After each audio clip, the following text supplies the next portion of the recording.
What's up? This is What's Poppin' with WHiTMiRE. This is going to be episode number 3 with David Vine, INSMNC.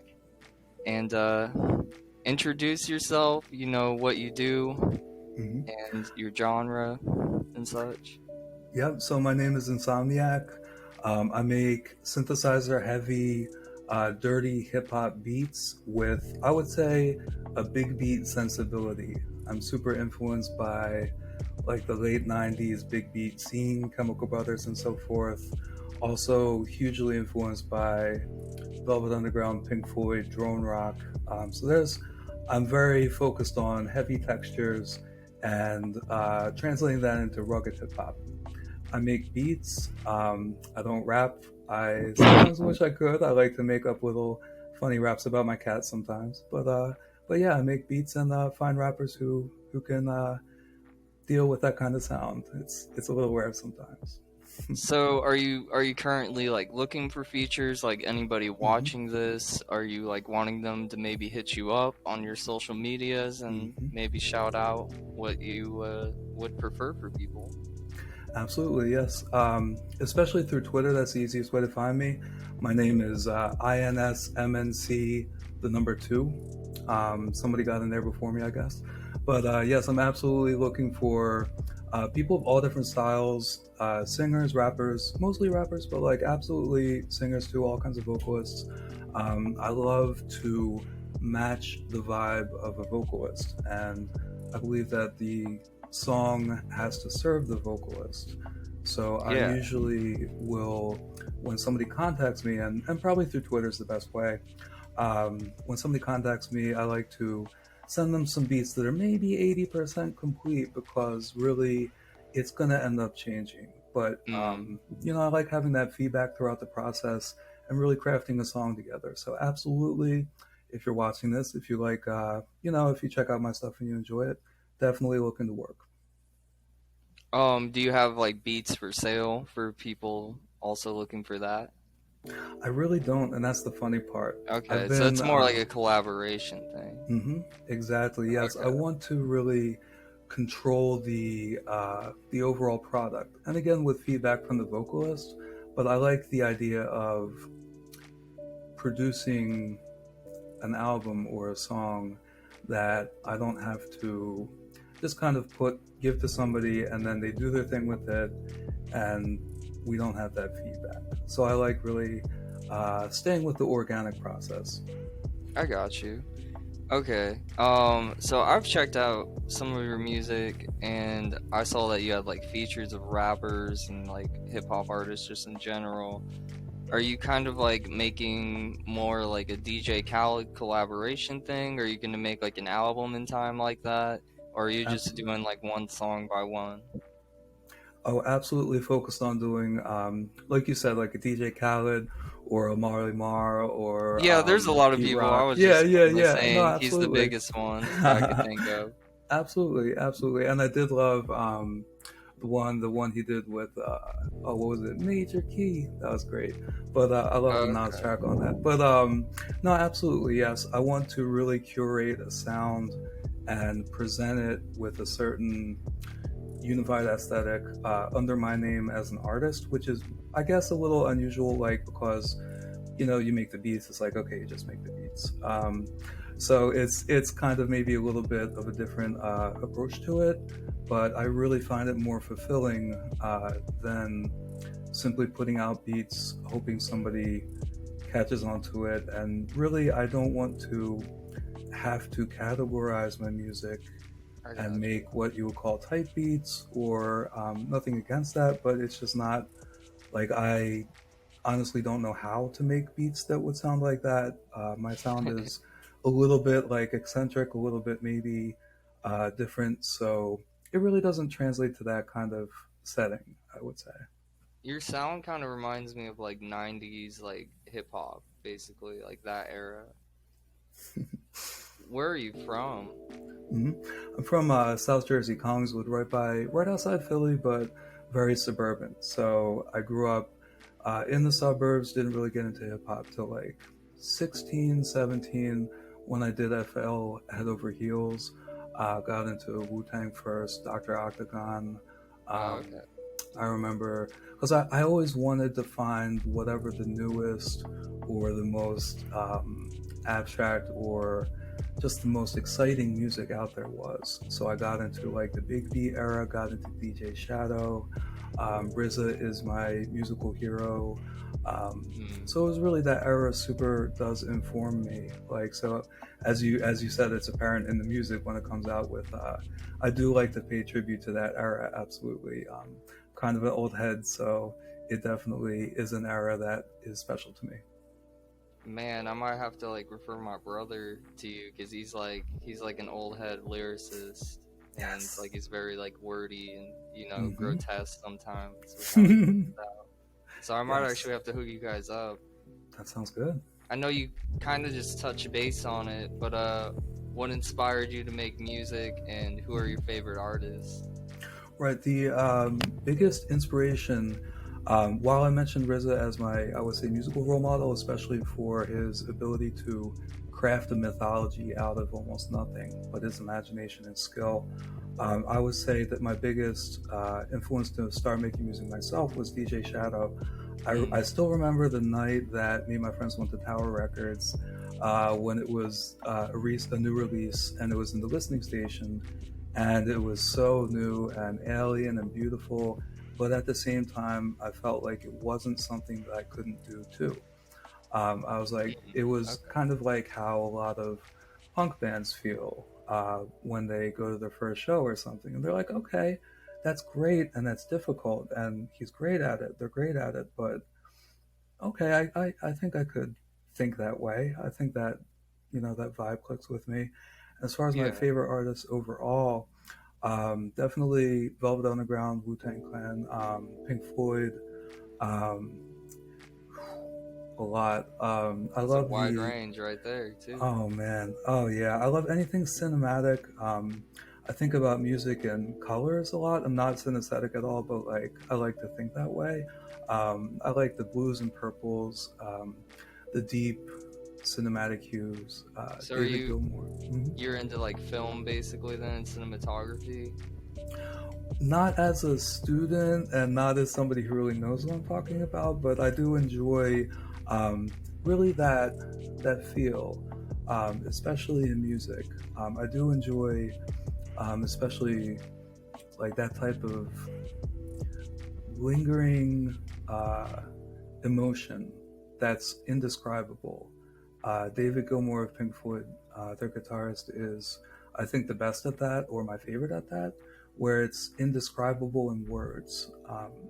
And so I love being able to play with these emotions that you can't quite define. Mm.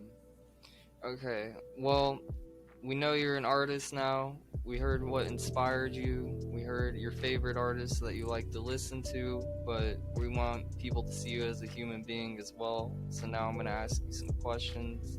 Mm-hmm. Okay, so the first one will be, what do you struggle with in life and how do you overcome it or plan to if you still struggle with it?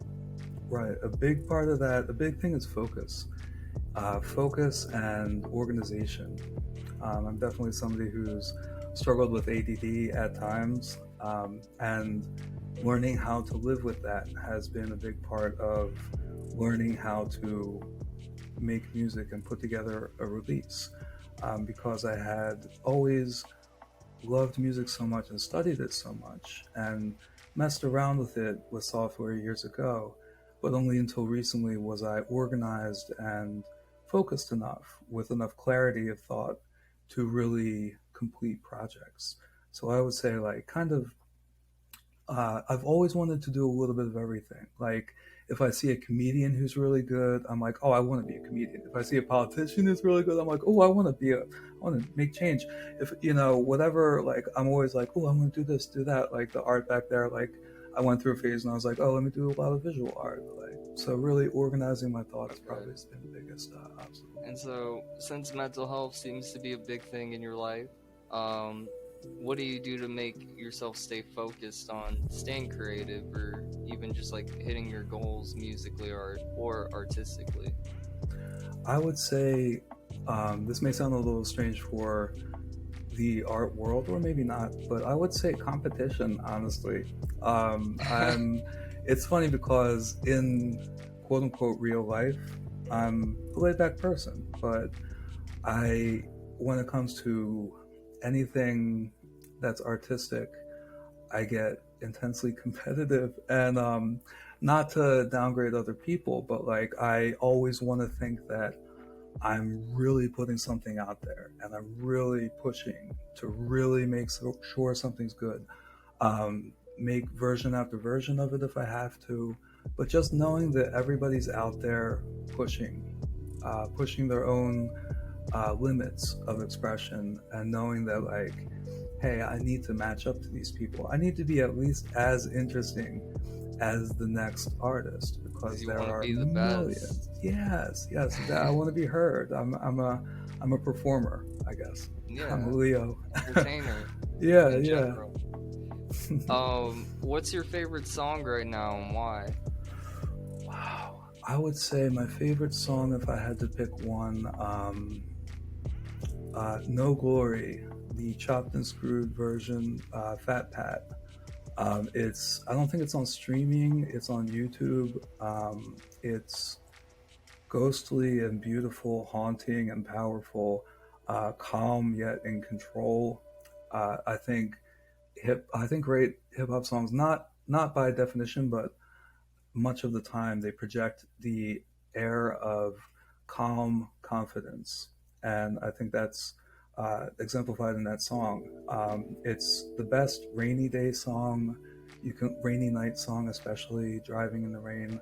That's an aesthetic that I've always enjoyed. Going back to like DJ Shadow, um, just that kind of melancholy feel. So Fat Pat, No Glory, Chopped and Screwed. That's a great song for anyone listening to check out. Hey, that's what's up. Now, that might be your favorite song, and it might also be the answer to this next question, but if it's different, uh, you could give a reasoning. Is this the song that you would say inspired you to do music, or do you have a different song for that? That is a great question. I would say probably the specific track two off of DJ Shadow's introducing album, Building Steam with a Okay. Grain of Salt. The way that he was able to use such a simple drum pattern, chop it up, make it interesting, um, build a whole little world in one song with very few parts, and the aesthetic of sampling, taking dialogue, really crafting, again, a cinematic feel, which is funny because I actually don't watch many movies. I don't have the attention span for it. Usually I pace around instead, I putter.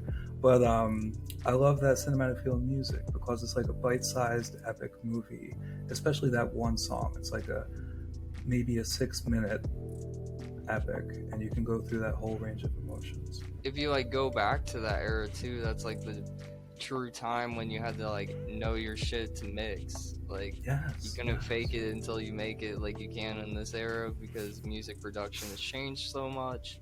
Mm-hmm. But it doesn't, de-glorify what it once was. Like there were amazing people that do it, and there's still Mm-hmm. people out there today that do it. I might butcher this name, but it's like R D or RJD2 Oh yes, maybe. oh yes. He's another I've one. seen Oh him man. live, and he was just like actually like flipping like real Yes. vinyls and such, and it was just so weird because then the next person that got on was like someone getting on a laptop, hitting play, and just like Mm-hmm. going crazy, and I'm just like, that's the difference in music today, right there.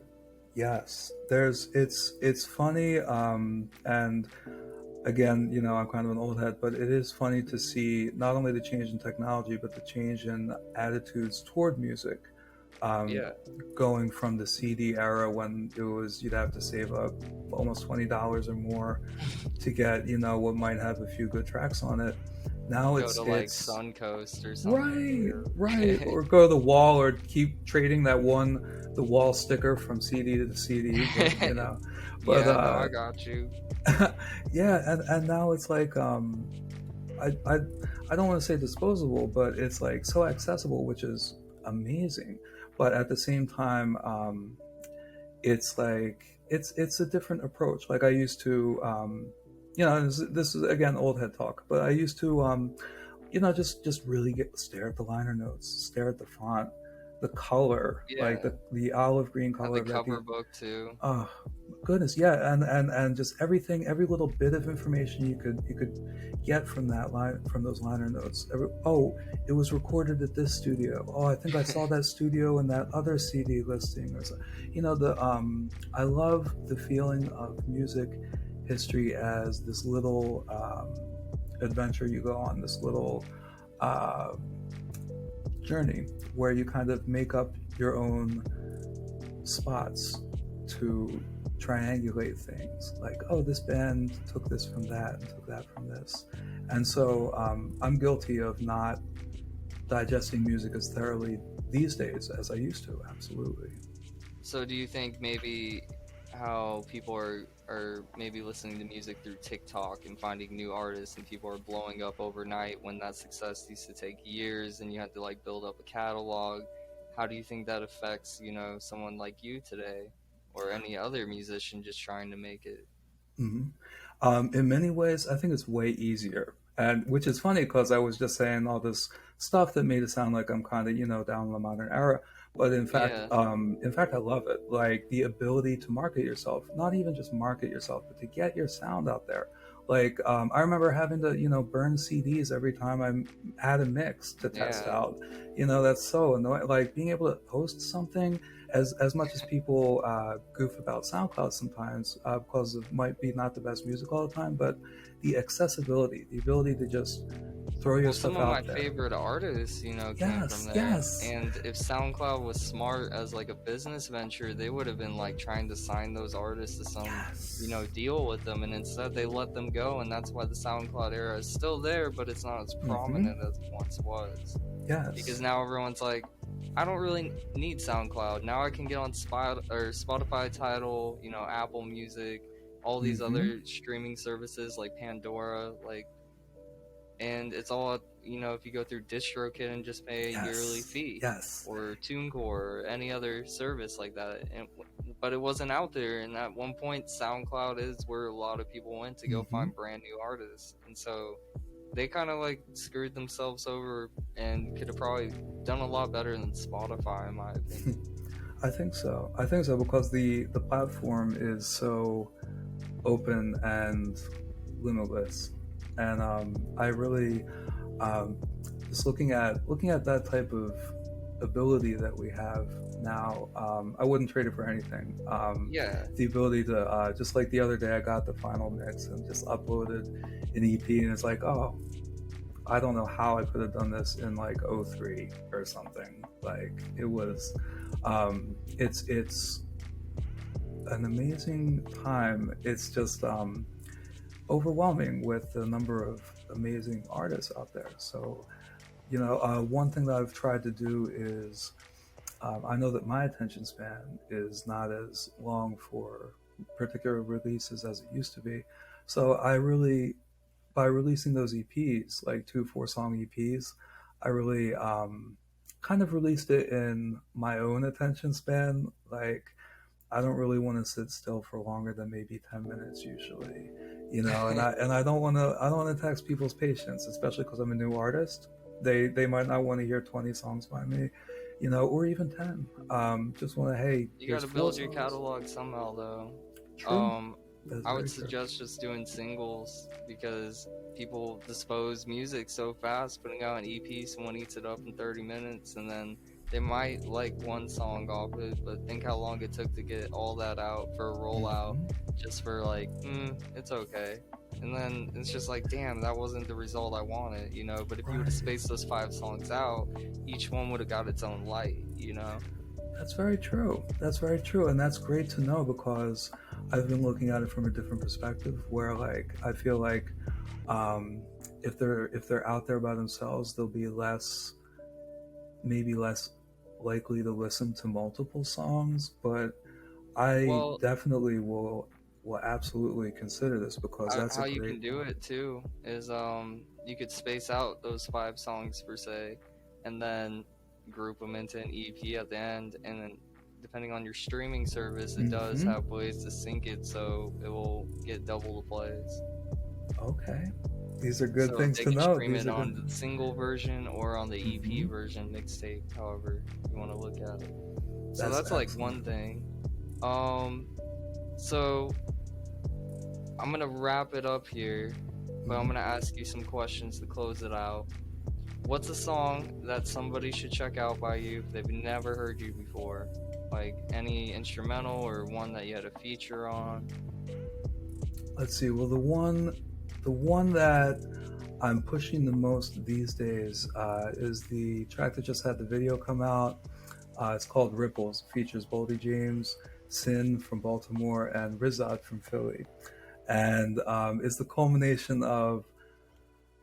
It's very funny because it's barely over 2 minutes long, but it's gone through about 10 versions that I could remember. I was counting this morning, and it's hilarious. Like I was mentioning before about competition, sometimes you just have to keep refining and keep working and keep going and drive my girlfriend crazy and drive drive the collab, whatever. But no, it's the product of a year and a half of learning, and I think it went well, and I would recommend that absolutely. Yeah, it's a good time. Okay. Do you have anything coming out soon or planned to release in a few months that you would Yeah, want people to check out? absolutely. Yep. So me and Sin stands for Survival in Negativity. He's an amazing lyricist out of Baltimore. We're working on an EP together. We've got about 5 or 6 beats selected. He's been writing to it. Absolutely recommend. That's another recommendation definitely for anybody checking this out. Check out Sin, Survival in Negativity from Baltimore. He's got an EP out currently, and we're working on stuff. It's going to be amazing. We have a couple tracks done already, and very excited because he's a rare type of lyricist.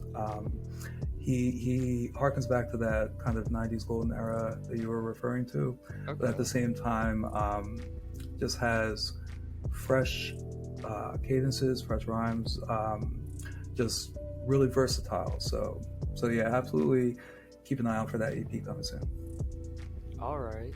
Well, the last question I got for you, what do you want people to know about you that know nothing about you outside of this video? And what do you do outside of music currently? That's very interesting. Let's see. I would say I'll take the last first if you don't mind. What I do outside of music, I do customer service. I answer phone calls for a health insurance company. I wouldn't want to go into more detail, but I do customer service day job. We all want to quit the day job. Yeah. So I'm busy myself that way. And one thing I would want people to know about me is that I believe that there is something to the idea that our energy that we exude naturally, that we radiate, there's something to the idea that we can influence things, and that our intentions can slightly affect reality. And that's an exciting thought. I feel that there's almost a jello-like force in the universe, and we can interact with it. And when you listen to beautiful music, or you hear something that just clicks with you, you feel like it's vibrating with you, and you feel like something's created that's unusual and special, transcendent. And I believe in transcendence through music. I guess that would be the thesis statement. Man, okay, because of that response, I think anybody that watches this, what advice would you give to them? Any type of advice? I would say, Kurt Vonnegut quote springs to mind. He said, "You've got to be kind." Be kind to the soul, be kind to human beings. Yes, and be kind to yourself. Absolutely. Yes, like you said, to your soul. Yeah. Yeah, man. Well, I've enjoyed this interview, getting to know you. Anybody that watches this, I'm sure they're gonna check out your music because like you seem like a pretty cool dude. Cool. I appreciate your time, and I hope you have a good day. Cool. Thank you. I appreciate this so much. I had a great You're time. welcome, man.